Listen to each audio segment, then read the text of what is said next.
بسم اللہ الرحمن الرحیم۔ السلام علیکم، میں ہوں سمیرہ خان، آپ دیکھ رہے ہیں سمیرہ خان آفیشیل۔ اور آج کی سب سے بڑی خبر کہ پاکستان نے بھارت کے زیر انتظام چلنے والے داعش کے جتنے بھی کیمپس ہیں ان کے حوالے سے تفصیلی دستاویز جاری کی ہیں۔ آج فارن آفس میں ایک پریس کانفرنس ہوئی جس کو لیڈ کر رہے تھے فارن منسٹر شاہ محمود قریشی، ان کے ساتھ موئید یوسف تھے، نیشنل سیکیورٹی ایڈوائزر، اور انسانی حقوق کی وزیر پاکستان کی شیریں مزاری۔ بہت خوشی ہوئی ان کو بھی پہلی مرتبہ کسی بڑے معاملے پر بولتے دیکھ کر، اور آئی ہوپ کہ وہ آئندہ بھی ایسے اقدامات جو ہیں وہ لیتی رہیں گی جہاں سے ہمیں بھی یہ پتہ چلتا رہے گا کہ انسانی حقوق کی کوئی وزیر پاکستان میں موجود ہیں۔ انڈیا داعش کے تربیتی کیمپس کے ذریعے کشمیر کی آزادی کو بدنام کرنا چاہتا ہے، یہ سب سے پہلی جو ہیڈ لائن آج میں نے دیکھی مغربی میڈیا میں وہ تھی BBC اردو کی۔ پاکستان نے صرف یہ ایک بیان نہیں دیا، یہاں پر پاکستان نے پوری ایسی دستاویز جو کہ مشتمل ہے irrefutable ایویڈنس کے اوپر، اس کے ساتھ وہ دستاویز جاری کی۔ عاصم افتخار نئے اسپوکس پرسن ہیں فارن آفس کے، منسٹری آف فارن افیئرس کے پاکستان کی، انہوں نے تمام تفصیلات 1 by 1 جو ہے وہ حاضرین کے ساتھ شیئر کی۔ بڑی تعداد میں وہاں نیشنل انٹرنیشنل میڈیا موجود تھا، ہم خود وہاں موجود تھے، اور یہاں پر بتایا گیا کہ کس طریقے سے بھارت کیا ایسے اقدامات کر رہا ہے۔ آپ کو یاد ہوگا نومبر 2020 میں بھی ایسی ایک پریس کانفرنس ہوئی تھی جس کو DG ISPR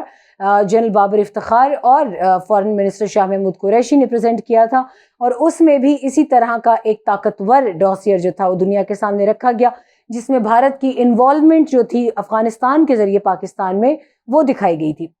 ان دونوں ڈوسیئرز کا آپس میں کیا تعلق ہے؟ ان دونوں ڈوسیئرز کا آپس میں یہ تعلق ہے کہ اس کے بعد فوری طور پہ اتنی بڑی ریسرچ جمع کر کے اور تمام شواہد اور ثبوت اکٹھے کر کے جن سے بھارت کے لیے انکار ممکن نہیں ہوگا، وہ عالمی برادری کے سامنے رکھنا، یہ بذات خود یونائٹڈ نیشنز اور تمام تر اس کے ساتھ ملحقہ اداروں کے منہ پر ایک تماچا ہے کہ جو برس سے اب تقریباً ایک صدی ہونے کو آئی ہے کہ کسی بھی طریقے سے کشمیر کے عوام کے لیے کوئی انصاف جس کے وہ منتظر ہیں، ان کو اپنا حق خود ارادیت چاہیے، چاہے وہ پاکستان کے ساتھ رہتے ہیں چاہے وہ الگ رہتے ہیں، یہ بالکل ان کی مرضی ہے۔ لیکن اس ایک ریاست کے علاقے کے لوگوں کی تکلیف ختم ہونے میں نہیں آ رہی، اور اس میں مزید ظلم یہ کرتے ہیں بھارت کے وزیر اعظم مودی کہ وہ ان سے ان کی ریاست کا سٹیٹس بھی واپس لے لیتے ہیں، چھین لیتے ہیں واپس، کہ انہوں نے خیر لینا ہے، وہ ان سے ان کا وہ ایک تشخص چھین کے، ان کی پہچان چھین کر، اور ان کو بھارت میں ضم کر دیتے ہیں۔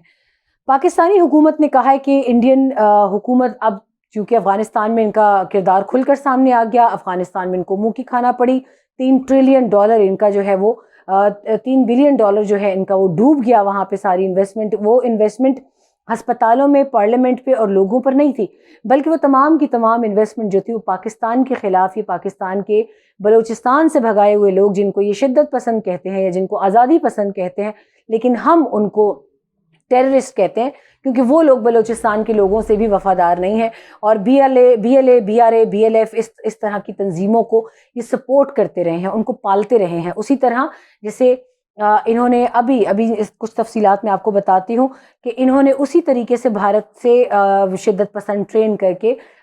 اسی طرح داعش کے شدت پسند ٹرین کر کے، جس کا ذکر حامد کرزئی نے بھی کیا تھا 2017 میں، کہ وداؤٹ مارک ہیلی کاپٹرز و جہاز آتے ہیں اور وہ وہاں پر کابل ایئرپورٹ کے اوپر لوگوں کو اتار کر جاتے ہیں۔ وہ لوگ کون ہیں، کیا ہیں، افغانستان کیا کرنے آئے ہیں، کچھ پتہ نہیں ہے، لیکن بعد میں پاکستان نے دنیا کو بتایا کہ انہوں نے 700 کی ملیشیا بنا لی تھی جو کہ پاکستان کے CPEC پروجیکٹ کو سیبوٹاج کرنے کے لیے، حملے کرنے کے لیے، اور پاکستان میں دہشت گردی کی کارروائیوں کو مزید بڑھانے کے لیے وہ استعمال کیے جاتے تھے۔ وہ لوگ وہاں پر اسٹیشن تھے اس 2600 کلومیٹر طویل راہداری کے اوپر۔ یہی وجہ تھی کہ ہمیں وہاں باڑ لگانی پڑی۔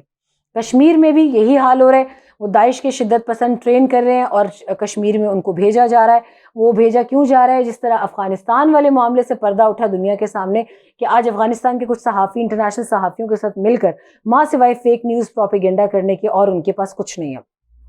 یہاں پہ پاکستان نے آج ایک جو دستاویز کا اجرا کیا جس کو ہم ڈوسیئر کہتے ہیں، یہ ڈوسیئر شیئر کیا جائے گا UN کے اداروں کے ساتھ، UN آفیسز کے ساتھ، ڈپلومیٹس کے ساتھ جو اسلام آباد میں موجود ہیں، P5 کنٹریز کے ساتھ، اور تمام ان دستیاب آفیسز کے ساتھ جہاں پر بھارت کی پول کھولی جا سکے، کہ بھارت کا بتایا جا سکے کہ بھارت کی اصل نیت کیا ہے۔ وہ پوری دنیا میں سوائے دہشت گردی کے اور کسی چیز کا انفلکس نہیں چاہتا۔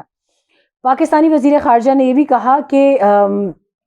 انڈیا کے زیر انتظام کشمیر میں انسانی حقوق کی سنگین خلاف ورزیوں کے خاتمے کے لیے اقدامات پر مجبور کرنے کے لیے عالمی برادری کو آگاہ کرنا ضروری ہے، اور یہ دستاویز اسی سمت میں ایک قدم ہے۔ عاصم افتخار نے یہ بھی کہا کہ بھارت کی سرپرستی میں چلنے والے داعش کے جو شدت پسند تنظیم کے کیمپ ہیں، جو دولت اسلامیہ بھی کہتے ہیں خود کو، اور افغانستان میں ان کا ایک ونگ دولت اسلامیہ خراسان کے نام سے آپ نے دیکھا ہوگا پچھلے دنوں ان کی ایکٹیویٹیز بھی، وہ تشویش کا باعث ہے، نہ صرف پاکستان بلکہ آدھی دنیا کے لیے۔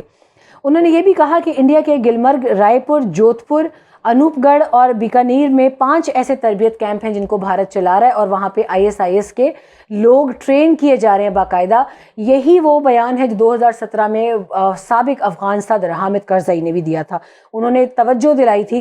کہ اگر یہ سلسلہ نہ رکا تو افغانستان کی سلامتی کو خطرہ ہوگا۔ افغانستان کو تو طالبان نے بچا لیا کہ وہاں کے اپنے لوگ ہیں، اور ان کے لیول کی فائٹنگ سپرٹ کشمیری مجاہدین میں تقریباً آ چکی ہے۔ اگر ہم دیکھیں سید علی گیلانی کے جنازے پر کس قدر بڑا پروٹیسٹ ہوا، اور یہاں پہ دنیا میں خود کو سیکولر کہنے والا ملک لوگوں کی میتیں، لوگوں کے جنازے، لوگوں کی تدفین سے بھی ڈرتا ہے۔ تو آگے اگر چل کے کہیں تو وہ کہتے ہیں کہ ریاستی تربیت یافتہ داعش کی جنگجوؤں کو بھیج کر انڈیا کوشش کر سکتا ہے کہ تحریک آزادی کو بین الاقوامی دہشت گردی سے جوڑا جائے، اور تاکہ آزادی کی جدوجہد کو بدنام کیا جا سکے اور اپنے جرائم کو انسداد دہشت گردی آپریشنز قرار دیا جائے۔ ساتھ ہی فارن آفس کا یہ بھی کہنا تھا کہ سید علی گیلانی کی وفات کے بعد دستاویز جاری کرنے کا فیصلہ کیا، جیسے کہ میں نے آپ کو بتایا کہ دنیا نے دیکھا کہ ایک میت کو اغوا کر لیا گیا، یعنی بچیوں کا ریپ یہ کرتے ہیں، خواتین کا ریپ کرتے ہیں کشمیر میں۔ افغانستان میں بھی ان کی یہی حرکتیں تھیں۔ افغانستان میں ان کے سرونگ ملٹری آفیسر جو تھے وہ افغان بچیوں کا ریپ کرتے ہوئے پکڑے گئے تھے، لیکن افغان گورنمنٹ میں اتنی جرت نہیں تھی کہ وہ ان کو سزا دیتے یا ان کو ملک بدر کرتے، وہ اپنی مرضی سے پورے افغانستان میں دندناتے ہوئے پھرتے تھے۔ واضح اس میں یہ بھی ہے کہ 1 ستمبر کو کشمیر کے جو رہنما ہیں سید علی گیلانی، ان کی وفات کے بعد انڈیا نے عام عوام کو ان کے جنازے میں شرکت کی اجازت نہیں دی، لیکن لوگ ڈرے نہیں، سہمے نہیں، انہوں نے جنازے پاکستان میں ہر شہر میں سید علی گیلانی محترم کی نماز جنازہ، غائبانہ نماز جنازہ جو ہے وہ پڑھائی گئی ہے، اور پاکستان سے تمام جتنے بھی ہیڈز آف جو بھی